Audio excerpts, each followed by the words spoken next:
Bienvenidos a mi canal, somos Santiago de León Audio, un grupo de artesanos dedicados al sonido de alta fidelidad y este es el capítulo 21 o 22 de cómo configurar nuestro sistema de sonido para tener la mejor calidad posible. Hemos ahondado en los capítulos anteriores los detalles de la sala de audio, la selección de los altavoces, la selección de la etapa de potencia, también dedicamos 4 capítulos a los preamplificadores y ahora tocan las fuentes. Y primero serán las fuentes analógicas que son seguramente las más entretenidas, las más divertidas y las más destacadas para tener la mejor calidad de sonido. Y la primera de ellas no será otra que los platos tocadiscos. Los platos tocadiscos son, por preferencia, la fuente de sonido analógica preferida por prácticamente todos los melómanos. Por el tamaño del arte, por la calidad de los álbumes, por la calidad de sonido, por el carácter claro, nítido y detallado de las grabaciones, por la posibilidad de tener un gran abanico de platos tocadiscos para elegir, porque es un formato de altísima calidad y por un montón de características que trataremos de detallar en este video. Platos tocadiscos para la demostración en este video he elegido mi plato Sony PS8750 del catálogo de 1974 porque me parece un plato muy interesante y porque todos los demás tornamesas ya los vendí, y su compañero que han visto en otros videos que se han grabado para este canal, que es el Yamaha YP800, también del catálogo de 1974, que si bien son contemporáneos en cuanto a su momento en el mercado, son platos completamente diferentes en cuanto a sus características y sus pretensiones comerciales. Porque el PS8750 era el plato tocadiscos de más alta gama de Sony, mientras que el Yamaha YP800 estaba ligeramente por debajo del tope de gama, que es el YP1000. Aunque ojo, la diferencia entre ambos platos es simplemente cosmética. También aprovecharé este video para mostrarles mi conjunto Yamaha completo. Yo soy un coleccionista de Sansui, pero en este momento he tenido la oportunidad de completar un sistema Yamaha y tengo básicamente todas las piezas y partes que conforman este equipo. He tenido la enorme suerte de poder conseguir este conjunto Yamaha, aunque por pedacitos. Cada pieza se la compré a un propietario por separado, pero ahora lo tengo básicamente completo. Se trata del amplificador integrado Natural Sound CA800 del catálogo de 1974, su tuner compañero, que yo siempre recomiendo comprar el tuner. El tuner es muy importante porque cuando está prendido, que en este momento no lo está, retroilumina toda la pantalla y viste al amplificador, porque lo único que tiene de detalle es la luz piloto que indica que está encendido. Pero el tuner, por supuesto, tiene las luces y tiene una calidad de construcción. Ya le vamos a dedicar un video a los tuners porque los tuners prácticamente no habla nadie. Tengo un deck Yamaha, pero en este momento lo tengo acompañado con este deck TEAC A640 del catálogo de 1976, que me parece un equipo súper interesante y simpático, al cual le hice una restauración que no grabé, pero se las voy a mostrar en un video más adelante cuando hablemos de los decks de cassette. La otra pieza de este conjunto 800 no puede ser otra que el plato tocadiscos YP800. Me parece una joya de plato y hemos comentado anteriormente qué características tiene y por qué a mí me parece especial. Y una pieza muy buscada y muy difícil de conseguir, por lo menos desde mi punto de vista, es este deck de cassette de Yamaha de 1976, el TC1000 tope de serie. Es un deck de cassette muy interesante, dos motores, dos cabezales, sí, que tiene todas las características de lujo y la refinación de la serie 1000 de Yamaha, y yo lo he comprado para este conjunto 800 y me parece muy interesante haberlo podido conseguir. A diferencia de lo que muchos iniciados en el alta fidelidad piensan, los discos no son un formato.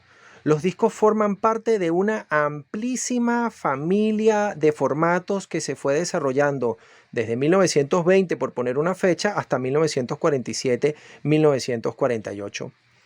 Los discos básicamente son el lugar donde vamos a conseguir las mejores ediciones de la mejor música.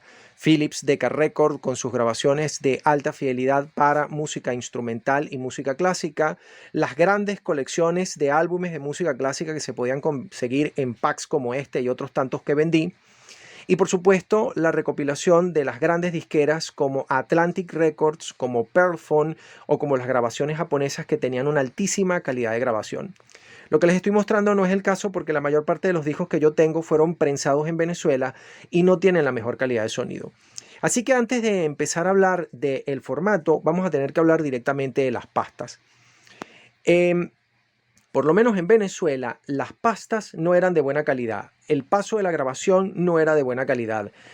Las grabaciones propiamente dichas utilizadas como fuente eran las mismas cintas máster que se distribuían, lo cual obligaba a los ingenieros en mi país o a cualquier persona que la hiciera como tal a remasterizar y volver a hacer el corte del disco. Y tiene que quedar muy claro, y es un tema muy amplio que no voy a tratar en este video, que es introductorio, que cortar un disco long play es una cosa tan complicada que, por ejemplo, el detalle se escapa, por ejemplo, de mis manos. Yo no sabría cómo cortar un disco long play. Cortar un disco long play es súper difícil y súper complicado, porque la ecualización tiene que ser hecha especialmente para el formato de tal manera de conseguir la mejor calidad de él sin saturar el surco, en cuyo caso la aguja no va a poder seguir el movimiento y se van a saturar los agudos y los discos van a sonar simplemente espantoso. Porque sí, aparte de la ecualización RIAA que todo el mundo conoce que se le hace a los discos, hay que hacer un proceso de corte para evitar que el disco se pase de la raya y pueda ser reproducido por el estilete. Es decir, que la aguja no se estrese tratando de seguir la forma del surco y hacer la reproducción en forma correcta.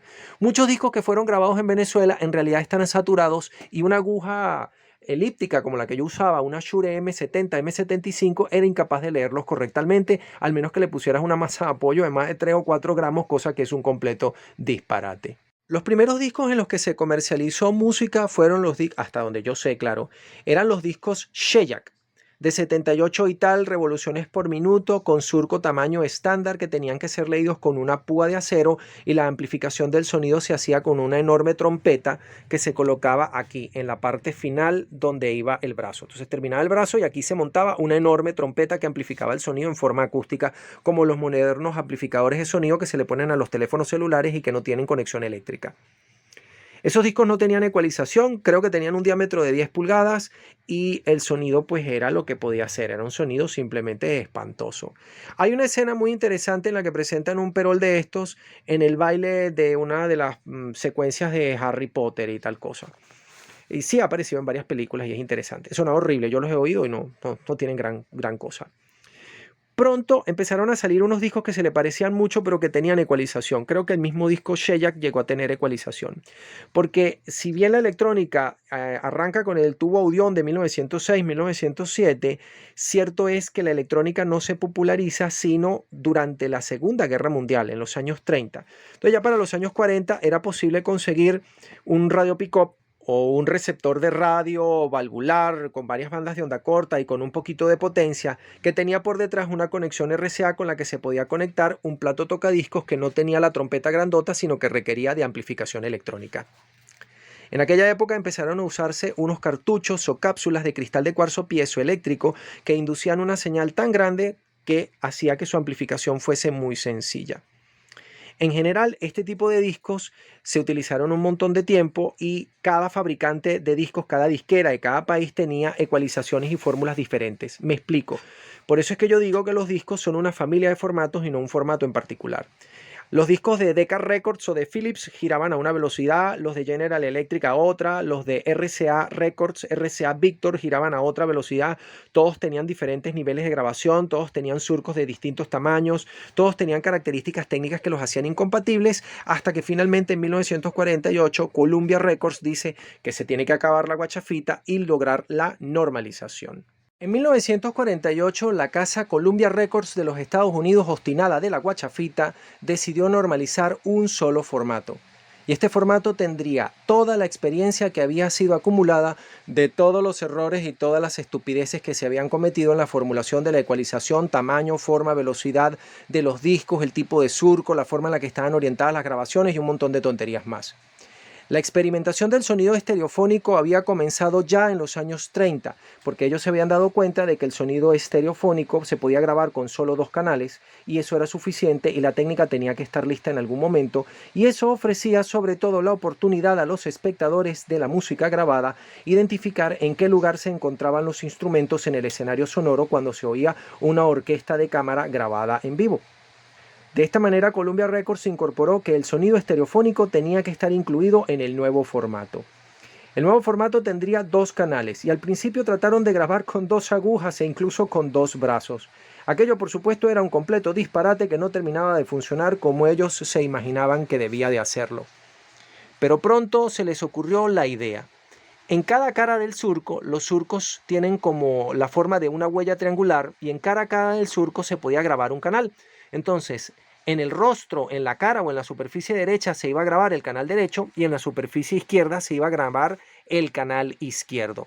La suma de ambos canales producía un sonido monofónico que era compatible entonces con las grabaciones anteriores. Y voilà, tenían la fórmula ganadora para que el sonido fuese estéreo. Los ingenieros de Columbia Records habían acumulado toda la experiencia de todos los errores cometidos en todas las propuestas de formato que se habían hecho, porque muchos fabricantes y muchas disqueras habían utilizado formatos de disco diferentes o apenas ligeramente diferentes, pero todos totalmente incompatibles. Y cada uno de ellos tenía una fortaleza, una virtud y también un montón de graves defectos, sobre todo por la retrocompatibilidad con los formatos anteriores que habían sido propuestos por ellos mismos para poder ofrecerle los mismos productos a los mismos clientes. Ellos decidieron corregir varias cosas y una de las cosas que querían corregir, aparte del sonido estereofónico que ya lo tenían resuelto, era cómo lograr que la calidad de la reproducción del sonido fuese la correcta. En aquella época la mayor parte de las grabaciones no pasaban de los 5 o tal vez los 8 kHz. Pero Columbia Records quería llegar más allá porque se había dado cuenta de que el formato y sobre todo el negocio de la música era muy importante. Así decidieron implementar una tecnología nueva que se llama grabación de banda ancha. Eso era una locura para la época y era terriblemente complicado desde el punto de vista técnico porque encarecería enormemente el tallado de los stylus, de los estiletes, de las agujas, tanto para grabar los discos en los tornos de corte como para reproducir los discos en la casa de los clientes. De todas maneras, se optó por la tecnología microsurco de Philips, que permitía un registro que pasaría de los 20 kHz, de hecho de los 25 kHz, de hecho mucho más allá como veremos más adelante en esta serie de videos. Lo verdaderamente interesante de todo esto es que ahora se podía grabar en estéreo, se podía grabar en banda ancha y además la ecualización permitía una respuesta en frecuencia plana a lo largo de toda la banda.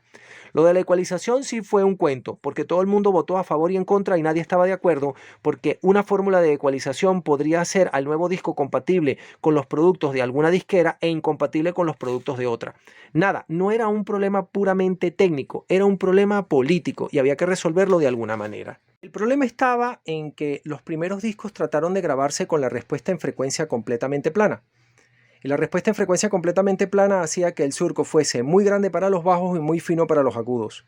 Los bajos desbordaban el ancho máximo que podía grabarse en el disco y reducían mucho su duración al hacer la pista ancha.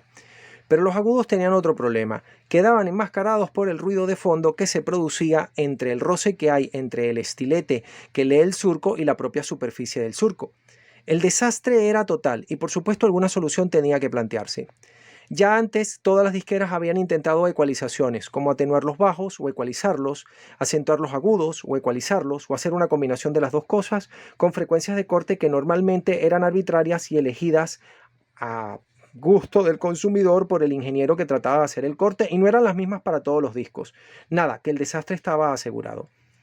Columbia Records decidió utilizar una fórmula de ecualización diferente y creativa, que se terminó llamando la ecualización acordada por toda la industria de la grabación, la Record Industries American Association. Qué bueno mi timbre del inglés, qué bárbaro, que pues, ese curso de inglés mío está genial. Por cierto, recomiendo mucho este disco de Rick Wakeman, que es el vocalista de Yes en solitario. Los discos de fase 4 son muy entretenidos. Y este está disponible en internet y lo recomiendo ampliamente. El volumen 2 están simpaticísimos. Todas estas grabaciones que estoy mostrando, por ejemplo, son ensayos de música folclórica y música reinterpretada para ser grabada con una técnica de grabación súper simplificada que se llama fase 4. Básicamente pues grabar en 4 pistas, llevarla a 2 pistas y hacer un corte del disco para que sea estereofónico. Está muy interesante. Los discos de Yes, este no en particular, pero hay unos discos de Yes que son muy interesantes como The Yes Songs, prensado por Atlantic Records. Qué maravilla de disco. El sonido es genial a pesar de ser un concierto en vivo. La ecualización finalmente llegaría para quedarse en contra de la voluntad de unos y a favor de la voluntad técnica de otros. Y esa ecualización es la que nosotros conocemos hoy en día. Básicamente es una atenuación a 6 decibeles por octava de los bajos por debajo de los 500 Hz y una acentuación, por llamarlo de alguna manera, o un énfasis de los agudos por encima de los 2 kHz también a un ritmo de 6 decibeles por octava. Están viendo el último disco de salsa que me queda, porque vendí todos los discos de La Dimensión Latina, de Rubén Blades, de todo lo que había, de La Fania. Bueno, desastre total. Pero bueno, finalmente esto es lo que queda para mostrar. Luego vamos con la técnica. Otro de los problemas que tienen que ver con los discos es la pasta. Deben haber oído en más de alguna oportunidad que las pastas de 780 gramos son muy costosas. Eso se debe a que todos los fabricantes no fabricaron todos los discos con la mejor calidad de sonido posible. Me explico. Cuando la pasta es muy buena y muy dura, se puede conseguir una altísima calidad de sonido de ella. Cuando la pasta es muy blanda, pues se desgasta con facilidad. La pasta más dura es la de 780 gramos. Hay unos discos originales de los Beatles y unos discos originales de Apple Records y unos discos de Perphone que estaban grabados así. Pero por ejemplo en Venezuela y no sé en qué el resto de los países latinoamericanos, me imagino, nunca se grabó con esa calidad. Además que los máster tenían que ser, como dije antes, remezclados y recortados, con lo cual se echaba a perder el sentido del sonido original que había sido diseñado en estudio por los ingenieros que habían hecho la grabación. La técnica de Columbia, más bien de Philips, del microsurco y la grabación estereofónica en dos caras y la forma en la que se desarrolló el disco long play fue tan absolutamente espléndida que la frecuencia de corte del disco realmente supera los 25 kHz. Aquí tengo dos ejemplos de dos discos grabados con técnica cuadrafónica QS Matrix o SQ Matrix, no sé, bueno, no importa ahorita. Estos discos están grabados con técnica cuadrafónica discreta con portadora atenuada. La banda con la que se tiene que cortar este disco para que pueda funcionar de manera cuadrafónica pasa los 45 kHz. Quiere decir que el estilete que lo graba puede grabar hasta 45 kHz y habían agujas elípticas que podían leer hasta 45-50 kHz. De hecho, yo tengo, que mostré en un video anterior, un receiver cuadrafónico que se encarga de hacer la descodificación, leer el disco y obtener los 4 canales separados. Estoy hablando del receiver Pioneer QX949A, que tiene la decodificación de los 4 formatos que habían en aquella época, que eran SQ Matrix, QS Matrix, Regular Matrix y por supuesto discreto CD4. Creo que estos discos están grabados en discreto CD4. Y si no son estos, no importa. Habían unos discos que estaban grabados en discreto CD4 que le exigían al estilete moverse hasta 45-50 kHz. Nada, que el formato está muy bien hecho y por eso ofrece una altísima calidad de sonido. Ahora por fin vamos a hablar propiamente de los platos tocadiscos, que es de lo que se supone que se trataba este video, pero tiene que haber un poquito de contexto. Los platos tocadiscos que usted va a conseguir a partir de ahora, estos y todos los modelos que son como ellos, solamente pueden reproducir dos tipos de disco. Los discos long play de Columbia Records, que tienen unas características particulares, como que el diámetro del disco son 12 pulgadas, como que el disco gira a 33 1/3 revoluciones por minuto, como que la técnica de grabación es estereofónico en los lados del surco microsurco. ¿Ok? Microsurco es una tecnología de Philips, como que se puede leer con un brazo de pivote, como que tiene que ser montado en una plataforma que gire a una velocidad programada.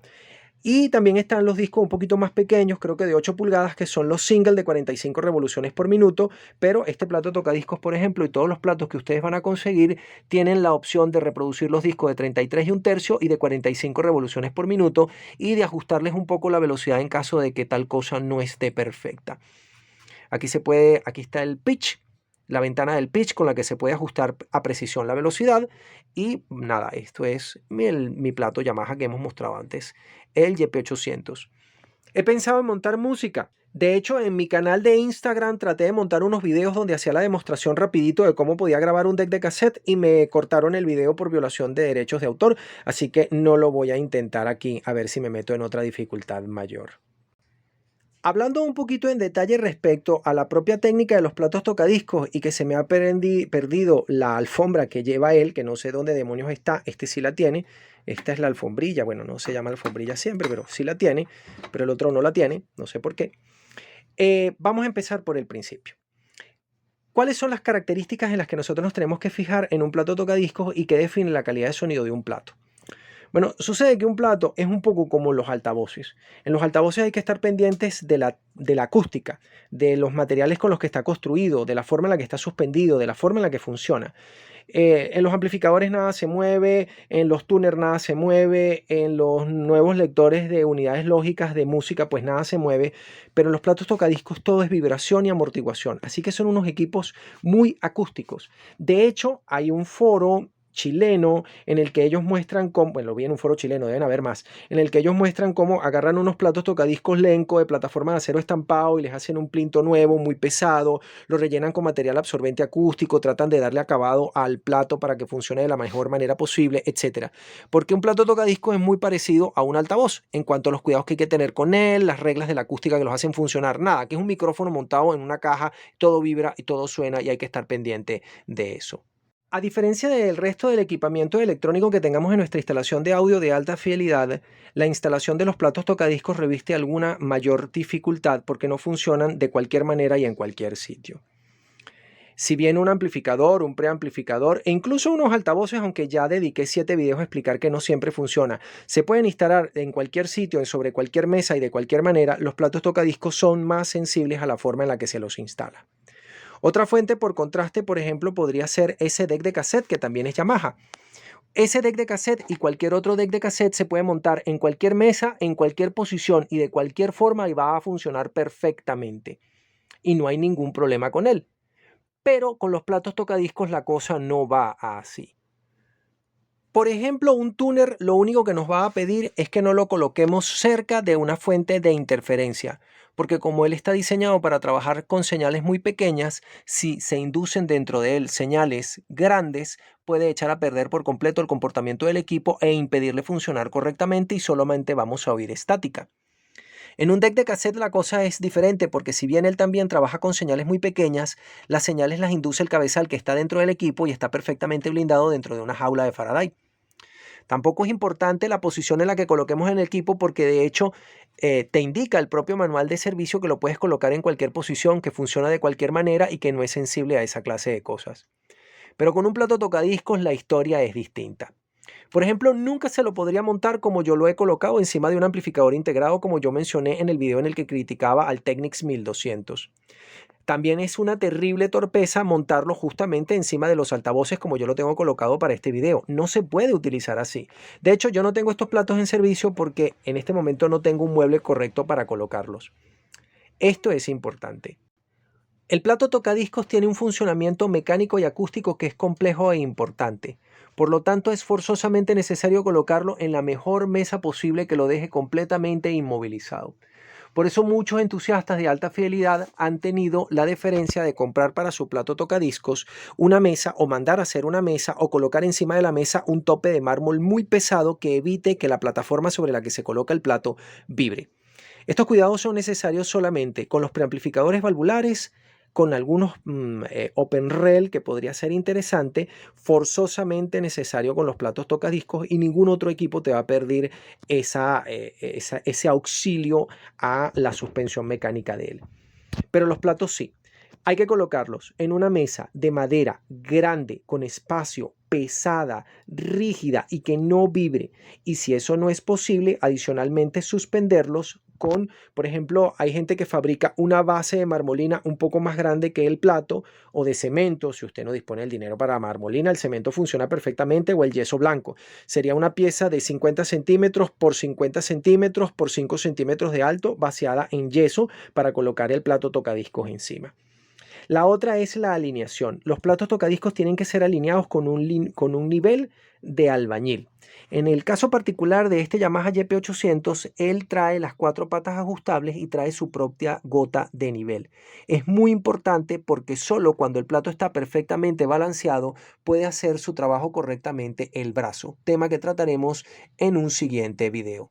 Saludos para todos, gracias por ver esta primera parte que voy a tener que extenderme en un montón de capítulos más porque el tema es complicado e importante.